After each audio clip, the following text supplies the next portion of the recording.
Hello, I am John Najarian, and RebelCon 2022 is almost here. We do have a virtual pass. The virtual pass gives you full access to everything, all the streams, the live trading sessions, all of our fabulous keynote speakers. So to learn more about what's going on at RebelCon 2022, whether you're in person or virtual, check out marketrebellion.com/Dallas.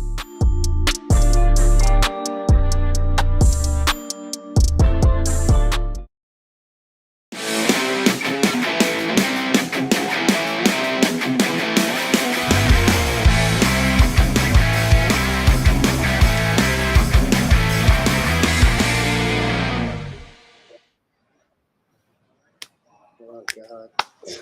Bang. There you go, Jared. No, we're good.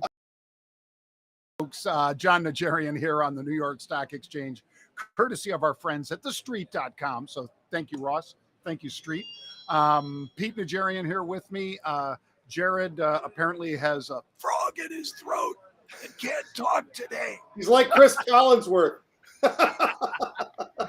But as always, folks, we welcome you to the Rebel's Edge, and we're going to kick it off as usual with 1 minute macro, because that's all it's worth.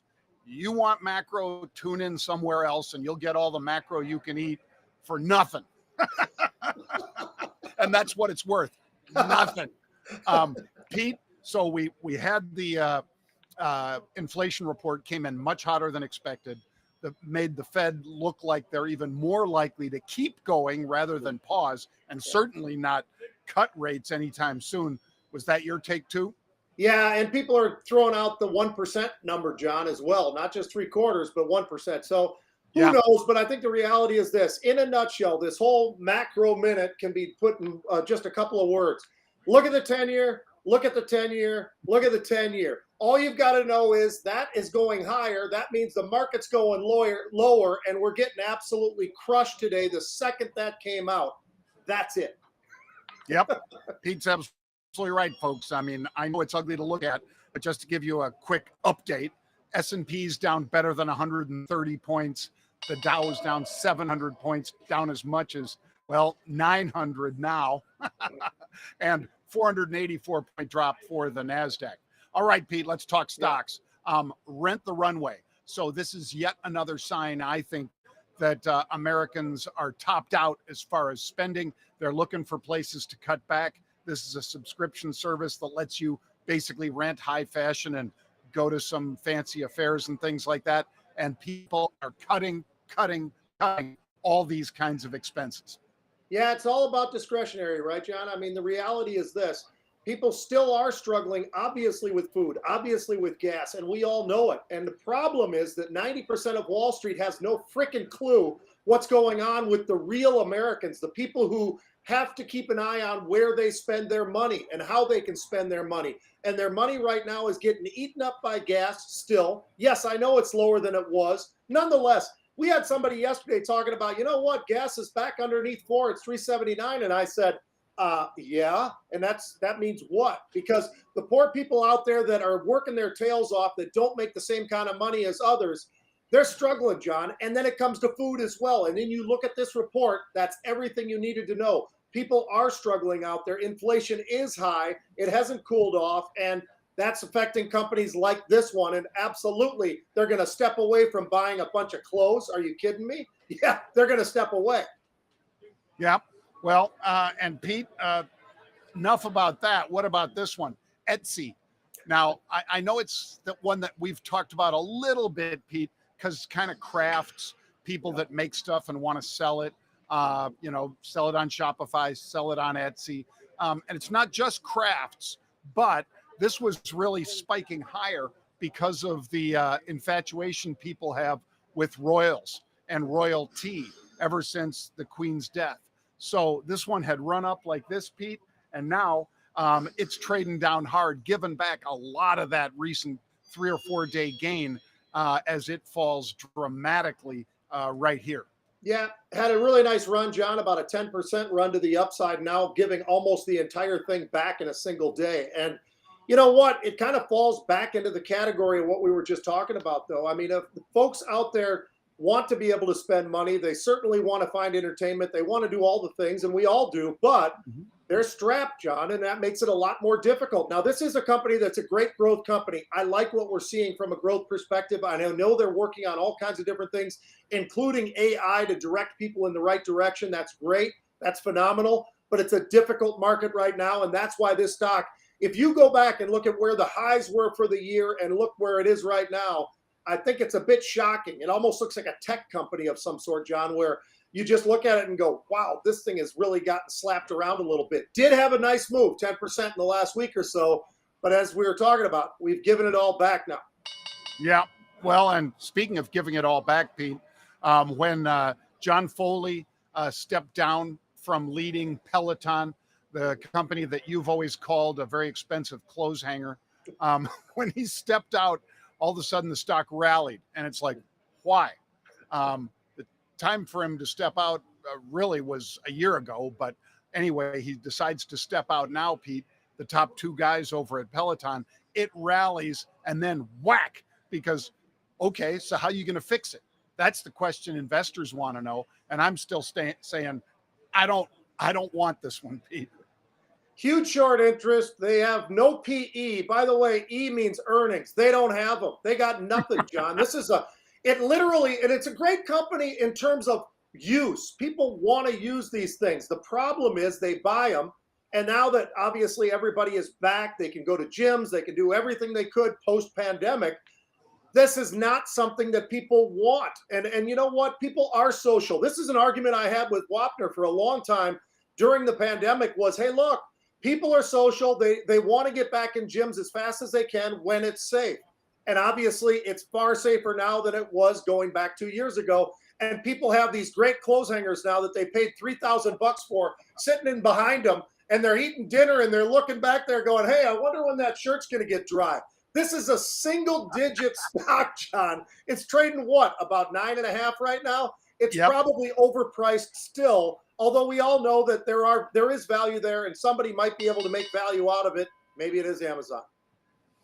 Well, somebody tried to make some value, Pete, out of Unity Software, symbol U, or U, if we're doing University of Florida, Pete, the U.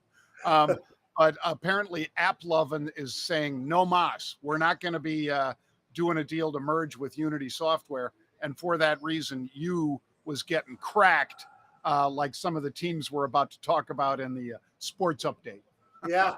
Well, you know, John, they do have great revenue. There's no doubt about it. Unity continues to grow in their revenue. But here's the part of the problem. And this goes for me with just about every stock we ever look at, John. I think it's really important for people to understand this. When you have great revenues, okay, that is great. But are you making money? And the answer is, in this particular case, no. As a matter of fact, you look at their earnings are going in exactly the opposite direction of their revenue. So that becomes a problem. And then they have this gift out there, somebody actually wanting to purchase them and make that kind of a move. And now, because of all the frustration, because it's gone all back and forth a million times over, they finally just said, you know what, the hell with you. We're out.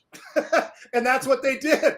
They stepped away, and now Unity is, they'll be sitting on their own, and maybe that's fine for them. Who knows? But let's also be, remember, this was a $200 stock back in November of 2021.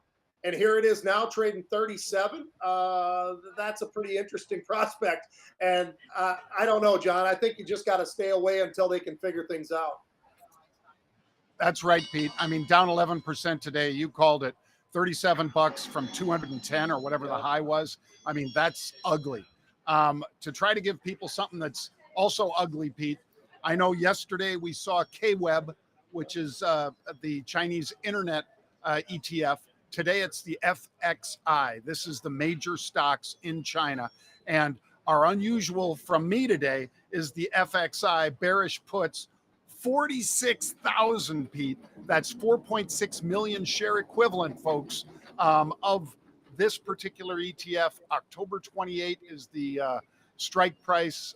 Price is 28. The expiration is the 21st of October. 4.6 million short, Pete, with the thing trading basically at $29, means they think this is going down and going down hard. And, John, we're seeing something similar, but here right in the good of US of A. You look at the IWM, and that's the Russell 2000. And they are using leverage here, John, because they've bought 30,000 of the October 193 puts. Those are going for about a little over $11, $11.50 as a matter of fact. But the interesting part is the stocks actually, or ETF, is actually trading at 185.50. So this is leverage. This is going to move. If they're correct with the buying of these puts, it's going to move pretty daggone close to each step to the downside, because these are not at the money, which would be the 185s. They're not out of the money, which would be the 180s. They're buying the 193 puts. So they are using that leverage to be able to move almost tick for tick to the downside. Not quite, but nonetheless, somebody out there getting pretty bearish. And so unfortunately, the delivery that you and I are giving is they're bearish on China, they're bearish on the US, and you know what? We've had some spider puts as well. I mean, there's some activity out there, John, saying, you know what? This turn in the market was pretty nice for a little while, but maybe it's starting to move in the other direction to the downside. Yeah, Pete. And the other part of it to me, Pete, is that the fact that interest rates are going up. And like you said, maybe we get a 1% move out of the Fed September. Obviously, that's great for the dollar, as far as the dollar will gain strength. So if you're buying stuff from another country, that's good. But as far as us exporting stuff, you know, it's crushing us, and it crushes China, of course, along with Japan, because the stronger our dollar gets, you know, those guys are in a world of hurt. What do you got as far as sports, Pete? All right, John, we're going to start with college football. Then we're going to kick it into the NFL because, baby, it's football season, and we're so excited about it. John being an old Bear, and we talked about the Bears yesterday. We talked about the Vikings yesterday. The teams I played for, the Vikings and the Buccaneers, everybody's a winner, right? I mean, Tampa's didn't look pretty good too. Tom Brady at 45 and skinny as a rail, but still looked great. But in college football, John, that's where it's interesting. Scott Frost, he's already toast. We already know that. Unfortunately, he's a good friend of mine, but he did not execute the way he needed to, and they did exactly what they needed to do, which is move on, and that's what they're doing. But, John, it's pretty interesting, these must-win games this early in the season for some of the other schools. How about Texas A&M? Now, they're coming off an awful loss to Appalachian State. This is a team that came into this year with the #1 recruiting class. They've got a great coach. Well, we think he might be a great coach. And unfortunately, they're at home and they lose to Texas A&M at College Station. Unbelievable. So this week, I think it's going to be a big week for them. And Notre Dame losing to Marshall at home, that's going to be a big week for them because they're 0-2. And now this new coach is actually 0-3 as a head coach at Notre Dame. That's a problem as well. And then you've got Cal coming in.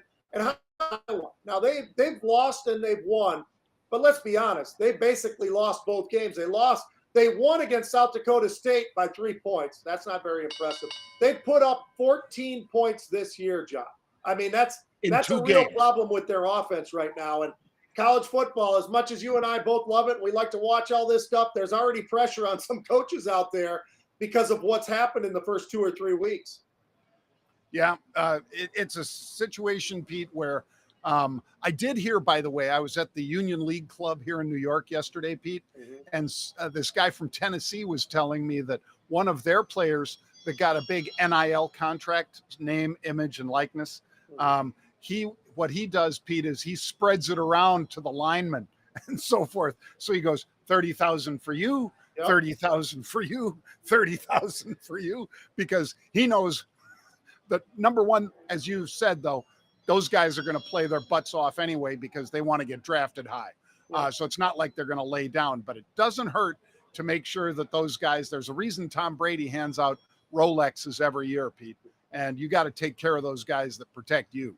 Yeah, and I think a lot of these quarterbacks are smart enough to do that, John. They're making a lot of money, but they're spreading it around within their teammates because they know they are nothing without their teammates. And speaking of that, speaking of teammates, we're going to jump to the NFL. The biggest trade in the offseason was not Devontae Adams. That was an interesting trade. They gave him away to Oakland, or the Las Vegas, rather, and all that. But it was really Russell Wilson, right? I mean, they gave this year's first and second round picks to Seattle. They gave next year's first and second round picks to Seattle. They gave him a first-round pick tight end from a few years ago from Iowa, Fant, who's going to Seattle or is at Seattle. And they also gave them a quarterback as well. So They gave them a lot to get Russell Wilson. And boy, Russell Wilson put up a lot of yards. But here's the problem, Russell. Between the 20s means nothing. You got to put the ball in the end zone. He did it once yesterday, John. His Yeah. his backup last year and now starting quarterback actually had 2 touchdowns. He was pretty remarkably good, put up the points that they needed to have. And oh, by the way, Denver walked away with a loss after putting $60 million into Russell Wilson. I mean, first of all, it was a crazy trade in the first place, I think, because he's an older guy and getting older by the day, and maybe his best days are behind him. But you got to put the ball in the end zone, John. And all that stuff between the 20s is great, but you got to put it inside the end. That's why they call it the red zone. When you get there, it gets a little bit tougher, and the big boys put it in. The other guys, not so much. And that's what happened to Russell.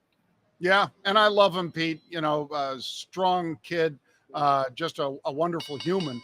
But yeah, how many times have we seen this show, Pete, where Ditka puts it all on the running back out of Texas, or Herschel Walker? The Vikings give everything for Herschel Walker, and then lose like 12 players and make Dallas great for a decade. Those kinds of moves have never worked, and I mean never with a capital N. I would not do that. I think it's a waste.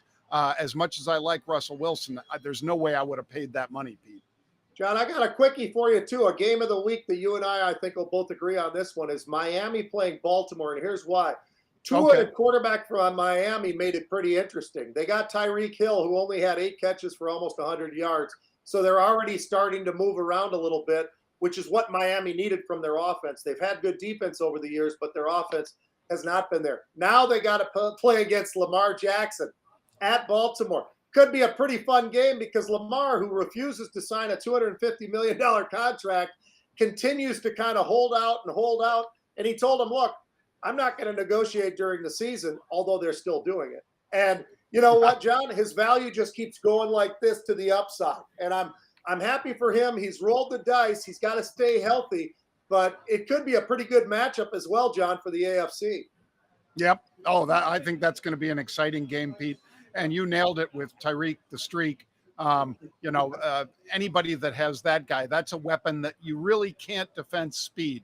And he's got it in spades. Yeah. Folks, we appreciate you joining us. We hope that you enjoy the Rebel's Edge. Remember, it streams live and then it goes over to YouTube and it exists there along with 2,900 other videos from Market Rebellion. You just go to YouTube, type in Market Rebellion, click subscribe for free, and then you can get all those videos. And someday soon, Ross, we're going to be up here on the street too, folks. Bang!